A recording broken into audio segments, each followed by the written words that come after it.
Hello बच्चों, कैसे हो आप लोग। और आज हम इस वीडियो में पढ़ाने वाले हैं आपको क्लास 10 साइंस का इलेक्ट्रिसिटी चैप्टर। तो सबसे पहले आपके मन में आएगा कि ये इलेक्ट्रिसिटी क्या होती है। वैसे तो आप लोगों को पता ही है कि जो घरों में आ रही है वही इलेक्ट्रिसिटी यहाँ पर हम पढ़ने वाले हैं, और उसके कुछ इंपॉर्टेंट अप्लायंसेस जैसे कि आपका इलेक्ट्रिक मोटर हो गया या इलेक्ट्रिक जनरेटर हो गया या उसके कुछ कंपोनेंट्स हो गए जैसे रजिस्टर्स हो गए, उनके बारे में हम इस चैप्टर में पढ़ने वाले हैं। तो सबसे पहले आपके दिमाग में क्लिक होगा कि इलेक्ट्रिसिटी की डेफिनेशन क्या होगी। तो देखिए यहां पर मैंने बहुत एक शॉर्ट सी यहां पर डेफिनेशन लिखी है कि flow of electric charges is known as electricity. तो देखिए यहां पर फ्लो ऑफ इलेक्ट्रिक चार्ज जो है वही आपकी क्या कहलाती है, इलेक्ट्रिसिटी कहलाती है। अब आपके दिमाग में आएगा कि भाई ये इलेक्ट्रिक चार्ज क्या होता है। तो चार्ज जो है वो एक फंडामेंटल पार्टिकल है एक मैटर के लिए, मतलब कि एक मैटर का सबसे इंपॉर्टेंट फंडामेंटल पार्ट कह सकते हैं मैटर के लिए क्या है, चार्ज है। तो देखिए यहां पर दो तरीके के चार्ज होते हैं, एक होता है पॉजिटिव और एक होता है आपका नेगेटिव। ये उनके साइन हैं, ये प्लस और ये माइनस। तो देखिए पॉजिटिव और नेगेटिव दो चार्जेस के टाइप हैं। अब यहां पर इनकी दो प्रॉपर्टीज हैं, नंबर 1 ये है और नंबर 2 ये है। तो देखिए like charges repel each other. Suppose कीजिए आप प्लस को लाए और एक और प्लस को लाएंगे तो ये एक दूसरे से दूर भागने की कोशिश करते हैं। वहीं पर आप नेगेटिव लाए और एक और नेगेटिव लाए तो भी ये एक दूसरे से दूर भागने की कोशिश करते हैं। वहीं पर unlike charges attract each other. तो देखो बच्चों यहां पर क्या मतलब है कि सपोज कीजिए आप प्लस और माइनस को लाए पास में तो ये एक दूसरे की तरफ अट्रैक्ट होते हैं। तो unlike charges attract each other, like charges जो होते हैं रिपेल ईच अदर। तो यहां पर हमें ये बात समझ में आ गई है कि जो आपके अनलाइक चार्जेस हैं वो एक दूसरे की तरफ भागते हैं और जो लाइक चार्जेस हैं वो एक दूसरे की तरफ से दूर जाते हैं। बच्चों अब बहुत इंपॉर्टेंट बात है कि कहा जाता है कि 1 कूलम चार्ज क्या होता है। तो देखिए 1 कूलम चार्ज होता है charge present on approximate 6 into में 10⁻18 इलेक्ट्रॉन। तो देखिए जब आपसे पूछा जाए कि 1 कूलम चार्ज क्या है तो आप सिंपली कहेंगे कि ये वो चार्ज है जो प्रेजेंट है अप्रोक्सीमेट 6 इंटू में 10⁻18 इलेक्ट्रॉन्स पर। तो बच्चों अब हम बात करते हैं कि चार्ज ऑन 1 इलेक्ट्रॉन कितना होता है। तो ये होता है -1.6 इंटू में 10⁻−19 कूलम। तो देखिए इलेक्ट्रॉन क्या है, तो यहां पर आप समझ लीजिए कि इलेक्ट्रॉन होते हैं नेगेटिव वाले चार्ज और प्रोटॉन होते हैं आपके पॉजिटिव वाले चार्ज। ठीक है, तो यहां पर उसने पूछा कि एक इलेक्ट्रॉन पे कितना चार्ज होता है, तो -1.6 इंटू में 10⁻−19 कूलम होता है। अब यहां पर एक फॉर्मूला है जिसे आपको याद रखना है कि जो चार्ज टोटल होता है वो होता है Ne का प्रोडक्ट। N क्या है, यहां पर N है आपके नंबर ऑफ इलेक्ट्रॉन्स और E है आपके charge on 1 electron, that is -1.6 into में 10⁻−19 कूलम।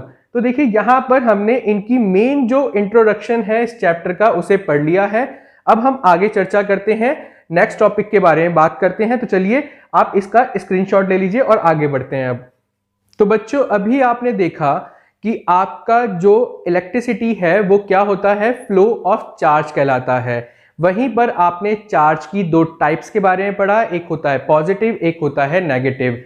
देन उसके बारे में आपने दो प्रॉपर्टीज भी पढ़ी हैं जिसके बारे में अनलाइक और लाइक चार्जेस का कैसा रिएक्शन रहता है एक दूसरे के लिए। अब हम बात करने वाले हैं कि जो करंट होता है वो क्या होता है। तो देखिए सबसे पहले करंट के लिए हमें समझना होगा कि एक गिवन टाइम के अंदर कितना चार्ज फ्लो किया गया है एक सर्किट के अंदर, वही कहलाता है आपका करंट।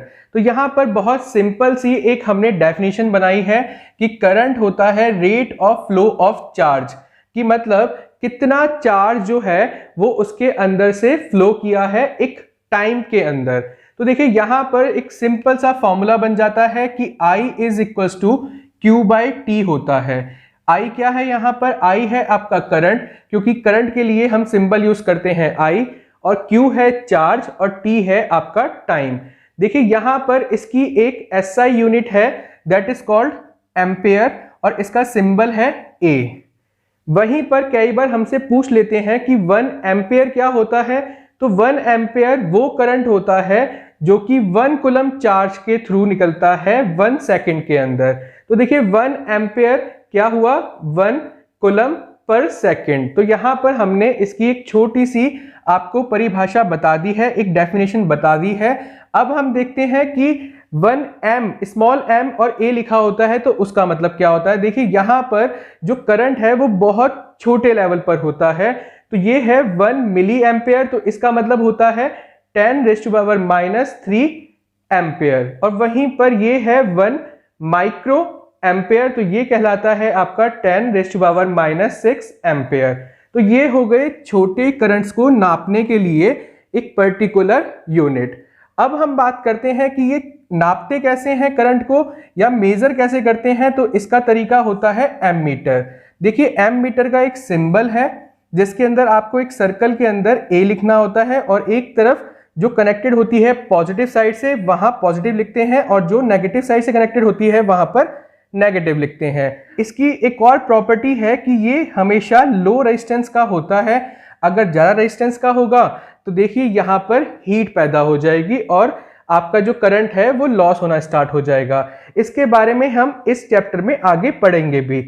यहां पर देखिए एक प्रॉपर्टी ये हुई, और सेकंड प्रॉपर्टी है कि ये हमेशा कनेक्टेड रहता है सीरीज में। अब आप सोचेंगे ये सीरीज क्या होता है, रेजिस्टेंस क्या होता है, इसके बारे में आगे जो मेन जो चैप्टर है वो इन्हीं के ऊपर है। अब देखिए यहां पर एक बहुत इंपॉर्टेंट बात मैंने लिखी है कि जो करंट की डायरेक्शन होती है वो हमेशा अपोजिट होती है इलेक्ट्रॉन की डायरेक्शन में। कहने का मतलब ये है कि अगर इलेक्ट्रॉन ऐसे जा रहा है तो आपका करंट जो है वो इसके अपोजिट डायरेक्शन में फ्लो करता है, या अगर आपका इलेक्ट्रॉन इस तरफ जा रहा है तो आपका करंट जो है वो इस डायरेक्शन में फ्लो करता है। तो ये बात बहुत इंपॉर्टेंट है, करंट की जो डायरेक्शन है वो हमेशा अपोजिट होती है इलेक्ट्रॉन की डायरेक्शन के। तो चलिए अब हम आगे बात करते हैं पोटेंशियल डिफरेंस की। तो पोटेंशियल डिफरेंस करंट की जैसी ही एक प्रॉपर्टी होती है, तो चलिए उसके बारे में समझना स्टार्ट करते हैं। अब तो बच्चों अभी तक आपने यहां पर करंट के बारे में पढ़ा और उससे पहले चार्ज के बारे में पढ़ा है। अब हम बात करते हैं कि एक चार्ज को इधर से इधर लाने के अंदर जो वर्क डन हुआ है उसे क्या कहते हैं। कभी आपने सोचा है कि आपने इस चार्ज को यहां से यहां मूव जब करवाया है तो आपने कहा कि जब ये यहां से यहां एक टाइम पीरियड के अंदर मूव किया तो उसे हमने बोला करंट, लेकिन यहां से लेकर के यहां तक जब हम इसे लाए हैं तो इस पे कोई ना कोई वर्क डन तो हुआ ही होगा। उसी वर्क डन को हम कहते हैं पोटेंशियल डिफरेंस। तो चलिए शुरुआत करते हैं पोटेंशियल डिफरेंस की। तो सबसे पहले इसका जो सिंबल होता है वो होता है V। अब देखिए यहां पर एक छोटी सी डेफिनेशन है कि पोटेंशियल डिफरेंस होता है work done to move a unit charge. एक चार्ज को यहां से लेकर के यहां जाने के अंदर जो वर्क डन होता है उसी को हम कहते हैं पोटेंशियल डिफरेंस। तो देखिए यहां पर ये तो हुई इसकी डेफिनेशन। अब देखिए ये है इसका मेन फॉर्मूला। तो W क्या है यहाँ पर, ये है आपका वर्क डन, और Q क्या है यहाँ पर, ये है आपका चार्ज, और ये है आपका पोटेंशियल डिफरेंस के लिए V। तो V इज इक्वल्स टू हुआ W अपॉन में Q। तो देखिए यहाँ पर हमसे कई बार पूछता है कि 1 वोल्ट क्या होता है।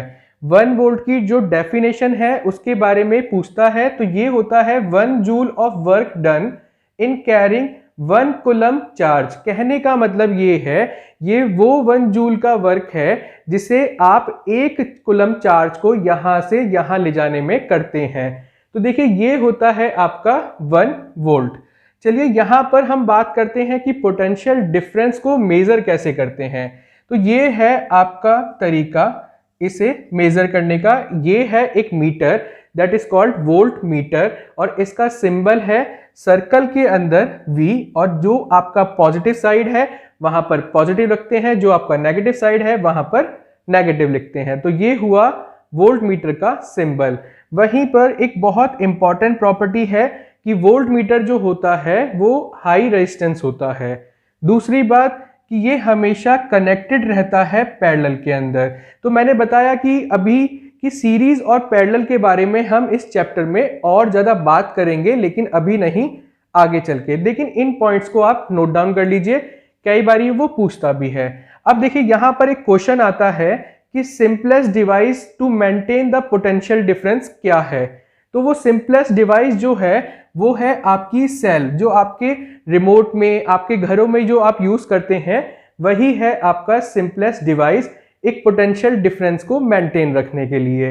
अब हम बात करते हैं एक और इंपॉर्टेंट कि जो करंट जो फ्लो करता है वो हमेशा हायर से लोअर पोटेंशियल की तरफ करता है, और ये ऑलवेज रहेगा। ये हमेशा ही आपको देखने को मिलता है कि जो करंट है वो हमेशा हायर से लोअर पोटेंशियल की तरफ चलता है। तो चलिए अब हम बात करेंगे कुछ इनके सिंबल्स की, कि कैसे आप एक स्विच को, एक की को, या आप एक जो रजिस्टर है, एक बल्ब है, उसे कैसे सिंबलाइज करते हैं। तो बच्चों अब हम बात करने वाले हैं कि इलेक्ट्रिक कंपोनेंट्स जो होते हैं उनके सिंबल कैसे बनाए जाते हैं। हमने अपने इलेक्ट्रिक सर्किट के डायग्राम में इन्हीं को यूज करके शो करना होता है कि क्या स्विच है और कैसा ओपन है कि ऑफ है। ये सब बातें हमें इन सिंबल्स के थ्रू ही अपने डायग्राम्स में लिखनी पड़ती है या बनानी पड़ती है। तो देखिए यहाँ पर सबसे पहले हम समझते हैं कि हमने अभी दो सिंबल्स पढ़े थे। एक पढ़ा था हमने एमीटर का, जिसके अंदर हमने देखा कि सर्कल में अगर हमने ए रखा है तो वो बन गया आपका एमीटर का सिंबल। जो आपकी पॉजिटिव से कनेक्टेड वायर है उसे आप पॉजिटिव लिख दीजिए, और जो नेगेटिव से कनेक्टेड है उसे नेगेटिव रख दीजिए। वहीं पर अगर हम सर्कल के अंदर V लिखते हैं तो ये बन जाता है वोल्ट मीटर का सिंबल। इसमें भी सेम रहता है, जो पॉजिटिव से कनेक्टेड है उसे पॉजिटिव रखा, जो नेगेटिव से कनेक्टेड है उसे नेगेटिव रख दिया। चलिए अब हम देखते हैं कुछ और इलेक्ट्रिक कंपोनेंट के सिंबल्स। तो यहाँ पर सबसे पहले है कि इलेक्ट्रिक सेल जो होती है वो कैसे बनाई जाती है। तो देखिए यहाँ पर ये है इलेक्ट्रिक सेल का एक सिंबल, और देखिए इसे बनाते कैसे हैं। तो यहाँ पर जो वायर है उससे एक परपेंडिकुलरली एक हम बड़ी सी लाइन डालते हैं, और एक डालते हैं हम छोटी लाइन उसके कंपैरिजन में, और फिर हम इसे वापस वायर से कनेक्ट कर देते हैं। तो देखिए ये जो आपका, जो आपने बड़ी बनाई थी वो है आपकी पॉजिटिव की लाइन, और जो छोटी बनाई थी वो है आपकी नेगेटिव की लाइन। अब यहाँ पर देखिए बैटरी, या जो कि कॉम्बिनेशन ऑफ सेल कहलाती है, जिसके अंदर बहुत सारे सेल्स कनेक्टेड होते हैं, उसे हम कुछ इस सिंबल से शो करते हैं। देखिए ये ऐसे ही बनाया गया है। यहाँ पर आपका बस फर्क ये है कि आपको एंड पॉइंट्स पे प्लस और नेगेटिव लिखना पड़ता है। तो देखिए यहाँ पर थर्ड नंबर पे हमने प्लग की के बारे में बात किया है। प्लग की हो या स्विच हो, बात एक ही होता है। जब हमारा सर्किट जो है वो ओपन है तो हम इसे कुछ ऐसे शो करते हैं। देखिए यहाँ पर हमने वायर्स के साथ में ऐसे शो किया है। तो देखिए क्या बन गया, ये है ओपन सर्किट, या ओपन की, या ओपन स्विच। वहीं पर अगर हमें क्लोज शो करना है तो हम इसके बीच में लगा देते हैं एक बड़ा सा डॉट। तो इसका मतलब होता है कि ये जो सर्किट है क्लोज सर्किट है। अब देखिए यहाँ पर हमें शो करना है कि वायर का जॉइंट लगाया हुआ है हमने, तो हम यहाँ पर कुछ ऐसे बनाते हैं। तो इसके लिए आप देखिए मैं यहाँ बना देता हूँ कि एक वायर यहाँ से आई, एक वायर यहाँ से आई, और एक वायर यहाँ से आई। इन सब ने मिलकर के यहाँ पर जॉइंट कर लिया एक दूसरे को। तो देखिए ये बन गया आपका वायर का जॉइंट। लेकिन वहीं पर अगर आपको शो करना है वायर की क्रॉसिंग विदाउट द जॉइनिंग, तो आप कुछ ऐसे बनाते हैं। तो एक वायर आपकी स्ट्रेट हो गई, और एक वायर जो ऊपर से आ रही है उसे आप ऐसे करके जंप करते हुए दिखा सकते हैं यहाँ पर। अब आता है 6 नंबर पे इलेक्ट्रिक बल्ब। तो देखिए इलेक्ट्रिक बल्ब बनाने के लिए आपको सिंपली ऐसे एंड देन उसके बाद में ऐसे आपको घुमाना है, और ये बन गया आपका इलेक्ट्रिक बल्ब का सिंबल। अब देखिए 7वें नंबर पे जो आपका रजिस्टर है, रजिस्टर क्या होता है इसके बारे में हम अभी आगे लेक्चर में चर्चा करने वाले हैं। लेकिन ये अगर रजिस्टर जो है आपका आर है, मतलब कांस्टेंट है, तो आप कांस्टेंट रजिस्टर को आप शो करते हैं कुछ ऐसी जिगजैग लाइन से। इसका मतलब ये है कि जो आपका रजिस्टर है उसका सिंबल बना ऐसा, लेकिन जब ये आपका कांस्टेंट है। वहीं पर अगर ये कांस्टेंट नहीं है तो आप ऐसे डालेंगे, बिल्कुल सेम बनाएंगे। और ये सपोज करिए आपको दिखाना है कि ये वेरिएबल है, तो आप इसके ऊपर ऐसे एक एरो डाल देते हैं कि ये एक वेरिएबल रेजिस्टेंस है। तो चलिए, अब आपने पढ़ लिए हैं सारे सिंबल्स। अब हम बात करने वाले हैं सबसे इंपॉर्टेंट ओम्स लॉ के बारे में।